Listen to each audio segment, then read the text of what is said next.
হাবিব গো দুনিয়াবাসীকে বলে দাও, ওরে দুনিয়াবাসী শুনো শুনো, আমি তোমাদের কাছে বদলা শুধু এটাই চাই, আমার বংশধর আহলে বাইতকে যেন তোমরা ভালোবাসো। ও মুসলমান, আমার নবীর বংশধর আহলে বাইত হযরত ইমামে হাসান হোসেনের জীবনে আপনারা বহুবার শুনেছেন। হযরত ইমামে হাসান হোসেন বড় সুন্দর, জিনাদের ব্যাপারে আমার দয়ার নবী বলেছে, আল হাসান ওয়াল হুসাইন সৈয়দা শাবাবি আহলিল জান্নাহ। হাসান হোসেন হচ্ছে জান্নাতি যুবকদের সরদার।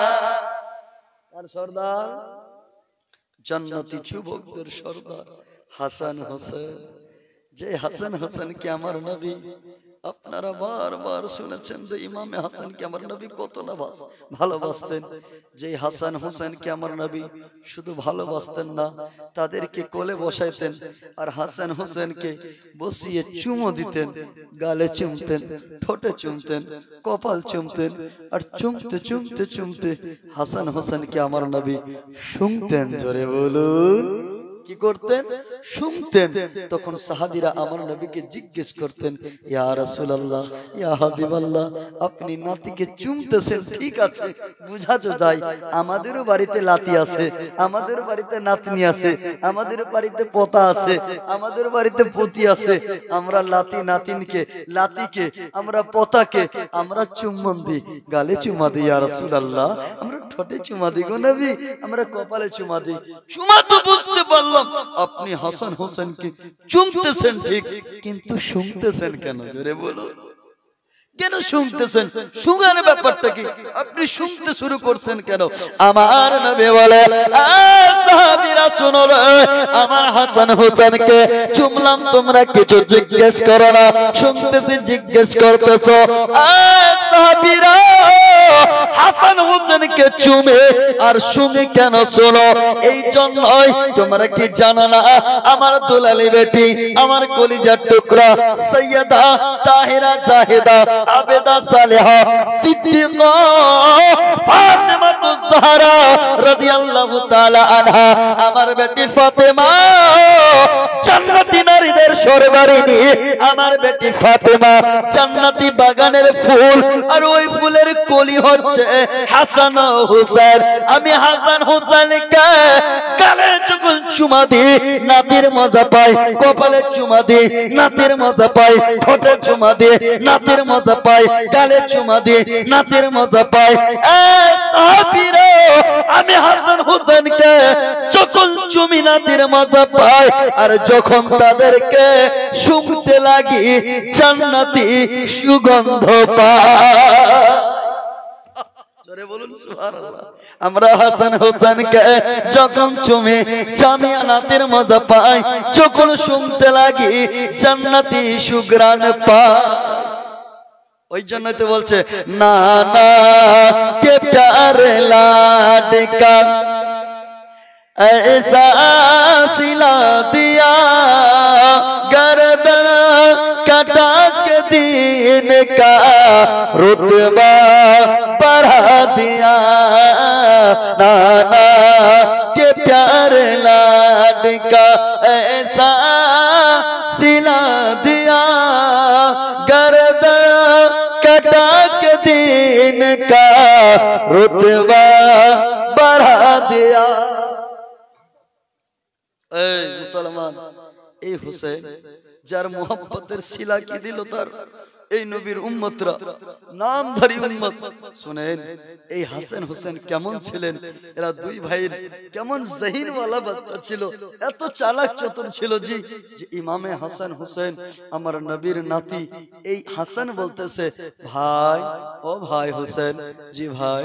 বলছে, শুনো তো, দুই ভাই আছে, হযরতে আলী ওযু করতেছেন। জোরে বলুন সুবহানাল্লাহ। কি করতেছেন? ওযু করতেছেন। কিন্তু একটা আজকালের ছেলেরা, এই শিক্ষণীয় আলোচনা, আজকে 3 রাতের পরে আমাকে যে ডাকছেন, এই জীবনের উপর আমার দ্বারা কিন্তু হঠাৎ করে এই 2-4 ঘন্টায় জীবনী হবে না। আমি জীবনের দিকেই যাচ্ছি না। কেন জীবনের দিকে যাচ্ছি না? তারও কারণ আছে।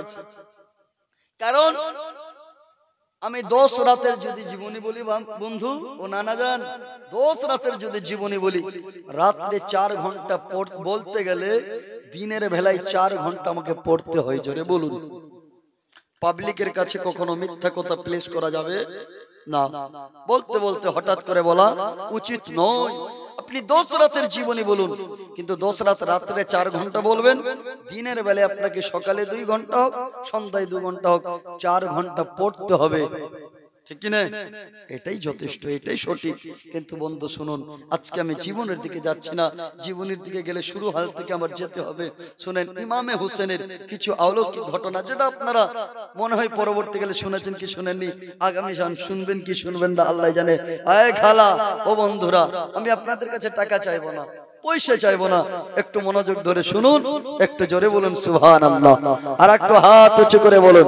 এই ইমামে হাসান হোসেনের আব্বা হযরত আলী রাদিয়াল্লাহু তাআলা আনহু, এই হযরত আলী নবীর জামাই। আজকে আমাদের যে যুবকরা বলতেছে না, বাবা আব্বা এটা তোমার ভুল, এই আব্বা এটা তোমার দ্বারা ভুল, এই যে বাচ্চা হয়ে বাপকে বারবার ভুল বলতেছে। কিন্তু একটি কিতাবে আছে, শুনেন এই যুবক রে, চলো বসে যা, কথা বলতেছিলাম। হযরত আলী রাদিয়াল্লাহু তাআলা উযু করতেছেন, কিন্তু উযুর তরিকার খেলাফ। কিসের খেলাফ? এখন উযুর একটা সিস্টেম আছে না, যে আপনি সকাল যখন উযু করবেন, আগে আপনারা কি করেন? হাত ধোয়েন তো, হাত এই সমস্ত পর্যন্ত ধোয়েন। হাতের পরে কি করলেন? কুল্লি করেন, তারপরে নাকে পানি দেন নাকি? এখন যদি আপনি কুল্লির আগে নাকে পানি দেন, উযু হবে কি হবে না? উযু হয়ে যাবে, কিন্তু এটা কি হবে? নিয়মের খেলাফ। উযুর নিয়ম যেটা আছে, এরপরে এটা ধরতে হবে, এটার পরে এই তরিকার খেলাফ। হযরত আলী রাদিয়াল্লাহু তাআলা আনহু ইনি ওযু করতেছেন, তবে একটার পরে যেটা হয় সেটা ছেড়ে অন্যটা হচ্ছে, ওযু হচ্ছে কিন্তু তরিকা খেলাফ। হযরত হাসান বলতেছে, ভাই হোসেন, ও ভাই। জি ভাই। আব্বাকে দেখছো? আব্বা যে ওযু করতেছে, আমার নানা মুস্তাফা এইরকম তো শিখায়নি, জোরে বলুন। ও ভাই, আমার আব্বা হযরতে আলী যেমন ওযু করতেছে, এই ওযু তো তরিকার খেলাফ হইতেছে। ও ভাই, আব্বাকে কেমন করে বলা যাবে রে, ও আব্বা আপনার ওযু যেমন করতেছেন নানা মুস্তাফা এমন শিখায়নি, কি করে বলবো? হযরতে ইমামে হাসান বলে, ওরে ভাই হোসেন, আব্বাকে তো বলা যাবে না, আব্বা গো আপনার ওযু আমার নানার ওযুর মতো হয় না, তরিকার খেলাফ হইতেছে। ছেলে হয়ে বাবার মুখে বলা যাওয়া যাবে না, আব্বার মুখে বেটা হয়ে ভুল বলা যাবে না, বলতে পারবো না। আব্বাকে ডাইরেক্ট বলতে গেলে আব্বার আদবের খেলাফ হবে, আব্বার বেআদবি হয়ে যাবে। ইমামে হোসেন বলতেছে, ওরে ভাই হোসেন কি করব, আব্বাকে তো বলা যাইতেছে না। ইমামে হোসেন বলতেছে, হাসান গো, আপনি ছোট ছেলে হয়ে আব্বাকে যদি না বলতে পারেন, বড় ভাই হয়ে আমাকে ছোট ভাইকে তো বলতে পারে। ওই ভাই, আপনি আব্বাকে যদি নাই বলতে পারেন, ছোট ভাই আমি হোসেন আমাকে তো বলতে পারবেন। যে তোমাকে কি বলবো আবার? বলছে আমি আব্বার বাম পাশে গিয়ে আমি ওইভাবে উঁচু করব যেভাবে সঠিক হয়, আর তুমি আমাকে ধমক দিবা, হোসেন কেমন উঁচু করতেছে, আব্বাকে দেখো না, আব্বা কত সুন্দর উঁচু করতেছে। তখন তুমি আমাকে বলবা, এই হোসেন কেমন উঁচু করো। তখন আমি বলবো, ও ভাই, বড় ভাই, আমি আব্বার নকল করি না রে, আমি নানা মুস্তাফার নকল করতেছি। দেখেন শিক্ষা, দেখেন হযরত ইমামে হোসেন আব্বার বাম পাশে গিয়ে উযু করতে লেগেছেন। উযু করতে করতে হযরত ইমামে হোসেন হাসান বলতেছে, কখন বলবো? তখন ইমামে হাসান বলছে, ও হোসেন কেমন উযু করো, আব্বাকে দেখো না, আব্বা কত সুন্দর উযু করতেছে।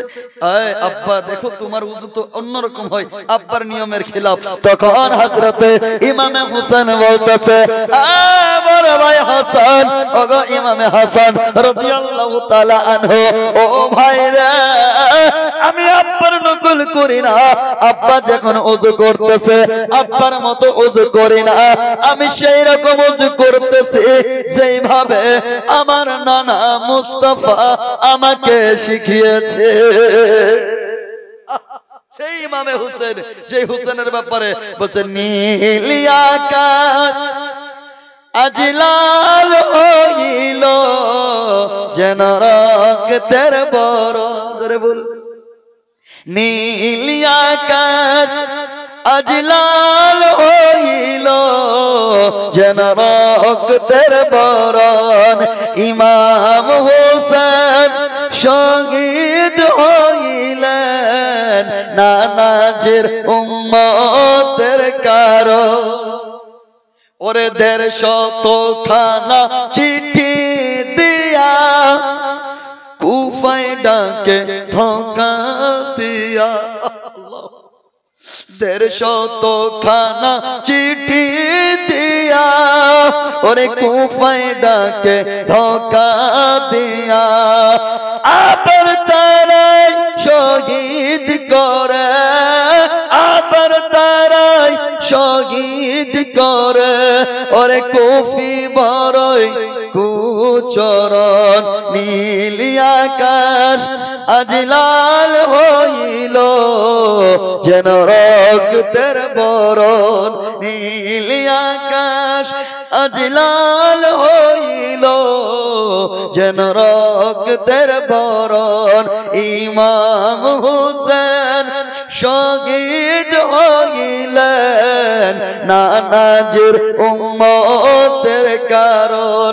ও বারাদার মিল্লাত ইসলামিয়া, মনে রাখবেন ইমামে হোসেন কেমন ছিলেন, যিনি আব্বাকে বলে না আব্বা গো আপনার ডায়রেক্ট ভুল হয়। মুসলমান, সেই ইমামে হোসেন বলতেছে ও ভাই হাসান গো, আমরা দুই ভাই মিলে আমরা যাব মদিনার খেজুর বাগানে, খেজুর পাড়তে যাব, খেজুর পারবো, মদিনার সুন্দর সুন্দর খেজুর পেরে পেরে বাড়ি নিয়ে আসবো, চলো দুই ভাই যাই। ইমামে হাসান বলতেছে ভাই হোসেন রে, আমরা খেজুর পাড়তে যাব ঠিক, তবে আমরা দুই ভাইয়ের মধ্যে কেউ তো খেজুর গাছে উঠতে পারি না। মা ও খালা উঠা উঠি করিয়েন না মা, আপনাদের ছেলে আসছেন রাতের বেলা, শুনতে হবে আগামীকাল কোনো কাজ নাই, আগামী রাত্রে চাইলেও পাবেন না, এই রাতটাকে মিস করবেন না, কিছু শিক্ষণীয় আলোচনা হবে। এই ইমামে হাসান হোসেনের জীবনী ভালো লাগে না? সুন্দর লাগছে তো? আরে 3 দিন নবী জীবনী শুনলেন, আজকে কিছু শুনেন আলাদা কিছু। সব দিন বিরিয়ানি খাইলে তো পেট খারাপ হবে কিনা, একটু আলাদা কিছু খান নাকি, ওই যেটাই হোক। ইমামে হোসেনের কিছু চমকদার কাহিনী বলতেছি, আর যদি আপনারা বলেন না আমার নবীর জীবন জন্মের কাহিনীটা বলুন, হতে পারে আপনারা যে মৌলবীর মুখ থেকে শুনিয়েছেন তার থেকে একটু আলাদা হবে ইনশাআল্লাহ। তবে যাই ওই দিকে যাচ্ছে না, ইমামে হোসেনের কিছু কয়েকটা কাহিনী ইনশাআল্লাহ বলবো। তো বলতেছিলাম নবী করিম সাল্লাল্লাহু তাআলা আলাইহি ওয়াসাল্লামের নওয়াসা ইমামে হাসান হোসেন বলছে ভাই, হাসান বলতেছে ভাই আমরা তো গাছে উঠতে পারি না, আমরা তো গাছে উঠতে পারি না, কাকে নিব? তখন কিন্তু আমার নবী পর্দা করে গিয়েছিলেন, তখন আমল ছিল হযরতে উমরে ফারুক রাদিয়াল্লাহু তাআলা আনহুর, 2 নম্বর খলিফার দৌর, তিনার আমলে এই ঘটনা ঘটলো। তখন হাসান বলতেছে শোনো ভাই, গাছে উঠার মতো একজন উস্তাদ আছে, তার নাম হচ্ছে হযরতে আব্দুল্লাহ। জোরে বলুন সুবহানাল্লাহ। হযরতে আব্দুল্লাহ উমরে ফারুক রাদিয়াল্লাহু তাআলা আনহুর বেটা, বলে একে যদি ডাকা হয় তাহলে সে গাছে উঠতে পারবে। ও মুসলমান, হযরতে আলী রাদিয়াল্লাহু তাআলা আনহুর ছেলে হাসানাইন কারিমাইন, এই দুই ভাই বলে চলো চলো হযরতে ফারুক আযম রাদিয়াল্লাহু তাআলা আনহুর ছেলে আব্দুল্লাহকে ডাকা হোক। আব্দুল্লাহকে ডাকা হলো, বলে আব্দুল্লাহ চলো রে আমরা মদিনার বাগানে যাব, মদিনার বাগানে গিয়ে গাছে গিয়ে আমরা গাছে উঠবো, গাছ থেকে খেজুর পেড়ে তুমি দিবা, আমরা দুই ভাই হাসান হোসেন আপনার পাড়ানো খেজুর গুলো ব্যাগে ভর্তি করো। হযরতে আব্দুল্লাহ চলতে লাগলেন ইমামে হাসানের সঙ্গে, ইমামে হোসেনের সঙ্গে চলে গেলেন। বন্ধুরা, এই হাসান হোসেনের সঙ্গে হযরতে আব্দুল্লাহ মদিনার খেজুর বাগানে খেজুর গাছে উঠেছে, পাকা পাকা খেজুর জমিনে ফেলতেছে, পেড়া পেড়া ফেলে, কিন্তু দুই চারটা ফেলতেছে। একটা খেজুর হযরতে আব্দুল্লাহ তুলে খায়, খেয়ে তার আঠিটা, আঠি বুঝেন তো, খেজুরের আঠি অর্থাৎ বিচ্ছি, এই বিচ্ছিটা হযরতে ইমামে হোসেনের উপরে ছুঁড়ে মারতেছে। এরকম খেয়ে ঝুটা বিচ্ছিটা হোসেনকে মারলো। হযরতে ইমামে হোসেন একবার দেখলেন, কিচ্ছু বললেন না। দ্বিতীয়বার দেখলেন, কিচ্ছু বললেন না।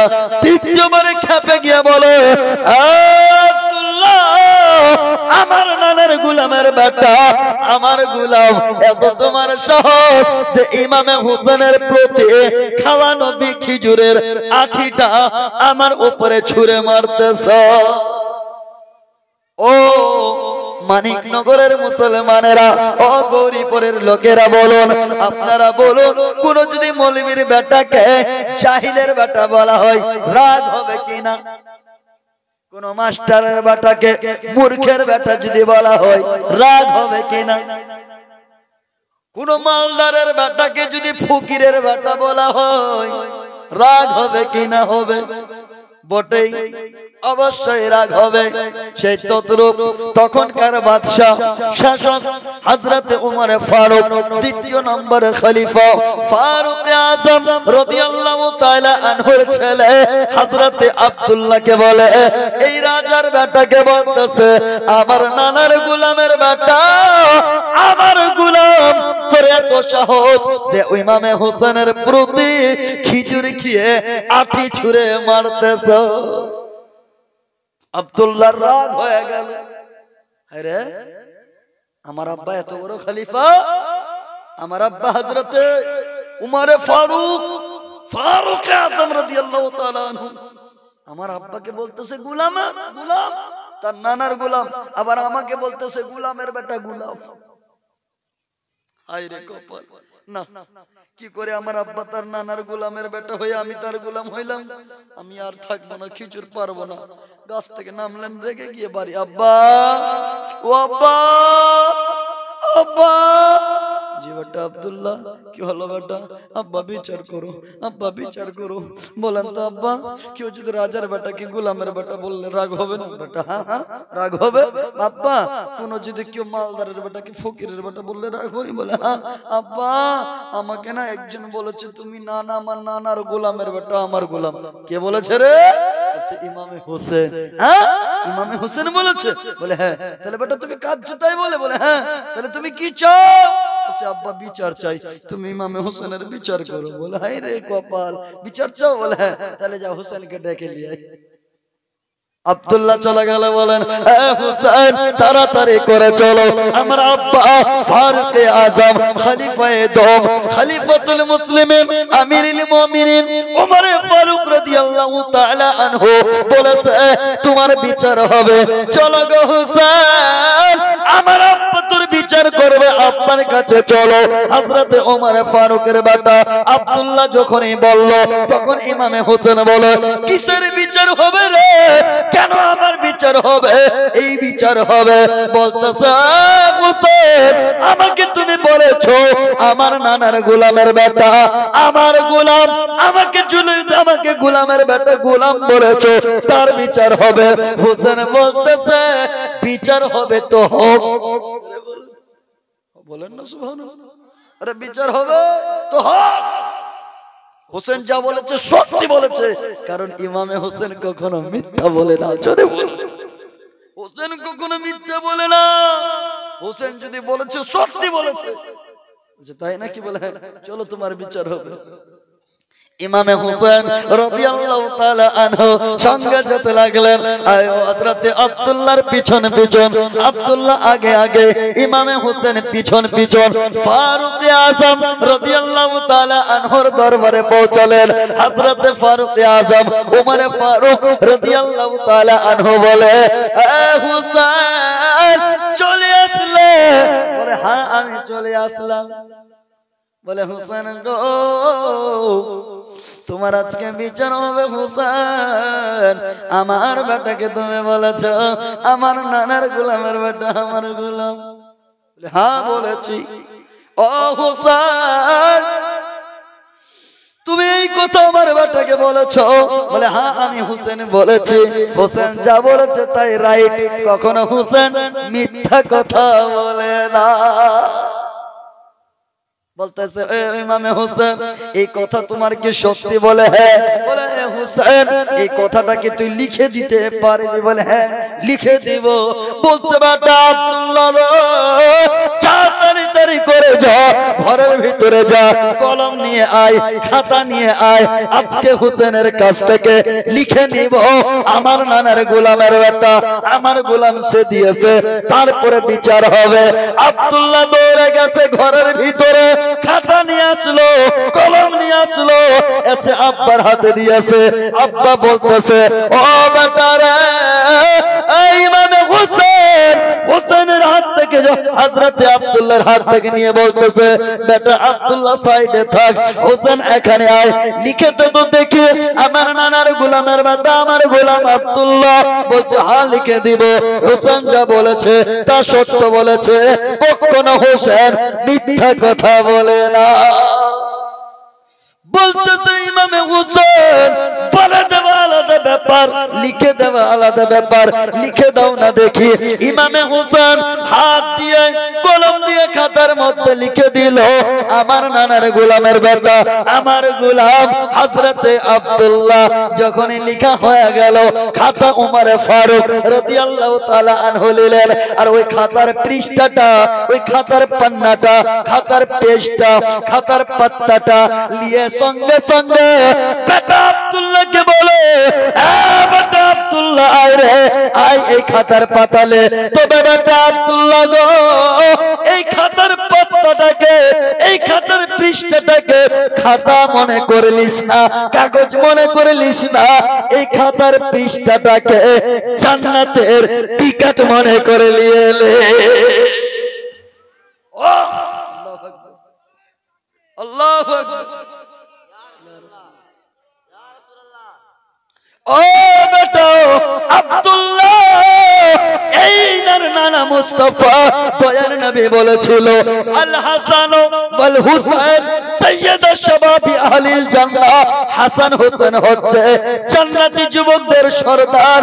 ওরে বেটা হোসেন যাকে গোলাম মেনে নেবে, হোসেনের গোলাম কখনো জাহান্নামে যাবে না, অবশ্যই তুমি জান্নাতি, জান্নাতের সার্টিফিকেট টিকেট তুমি পেয়ে গেছো। মুসলমান হো মুসলমান, হোসেনি হতে চান? কেমন হোসেনি হওয়া যাবে? বেনামাজি হতে গেলে হোসেনি হওয়া যাবে? মানিকনগরের লোক, বেনামাজি হইতে গেলে হোসেনি হওয়া যাবে জি। মুহররম মাসে লাঠি খেল করতে গেলে হোসেনি হওয়া যায়। বাড়ি বাড়ি বেনামাজ ছেড়ে মুহররমের 10 তারিখে ঘুরতে গেলে হোসেনি হওয়া যায় না। হোসেনি হইতে গেলে